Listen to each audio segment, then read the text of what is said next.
Homeowners in an upscale Virginia Beach community say their neighbor is a nuisance. They are forced to deal with bright lights, loud traffic, even a water mist sprayed on their property. The culprit? A school. Investigative reporter Chris Horne looked into their fight and how the city is reacting. Chris? Well, Nicole, the Zoning Board of Appeals dealt them a setback, but they're determined to keep pressing their case. They don't want the school torn down, but they do want some changes. What I learned today was if you're the school, then you don't have to follow the same rules as any commercial or private builder. Homeowner John Nankervis is frustrated with the Virginia Beach Zoning Board of Appeals. Great Neck Middle School sits adjacent to his home on Irish Bank Drive. Nankervis and his neighbors say somewhere between design and completion, the school district moved the goalposts, so to speak. The school ended up about 100 feet closer to their homes than the plans for the project had shown. They say this is causing problems with noise, bright lights, and a mist drifting onto their properties from the air conditioning equipment. We would like to see a vertical extension of the wall around the cooling tower so that the noise just bounces off into space, and the same with the mist. One neighbor who had lived in the neighborhood since 1981 got so frustrated he moved away. He came back for this hearing to describe his frustration. It's been a terrible experience, frankly. It's driven me. I sold my house. I couldn't live with it. I couldn't live with the arrogance on the part of the school board people. He had put his heart and soul into the house. It was perfect.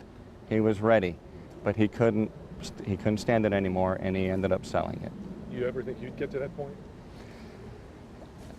We've thought about it. The neighbors also say the closer school means the lights from the building, the parking lots, cars, and trucks are brighter, and the noise from the garbage trucks is louder. As far as the lights go, they go off at 11, 11:30, maybe. Sometimes they're on for 5 days straight. So they want more than just these pine trees as a barrier. They want a 10-foot masonry wall built, and they'd like to see the garbage dumpsters moved elsewhere. But the Board of Zoning Appeals ruled July 2nd in favor of the school district. When you look at this building, either conceptually or as built, it complies in every respect with the setback. So even though the final location is 100 feet closer to the neighbors' homes, school attorney Carl Eason says it's still in compliance for minimum distance. Eason says the plans at the 5 public meetings prior to construction were conceptual, not final, but that was not the homeowner's understanding.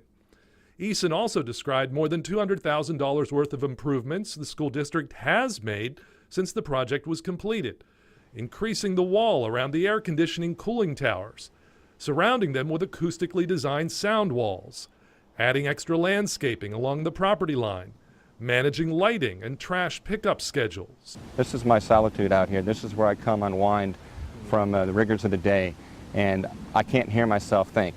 It all comes down to whether the school, as constructed, is in substantial compliance with the law.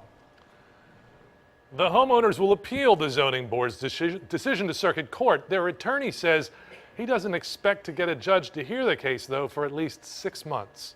Chris Horne, 10 on your side.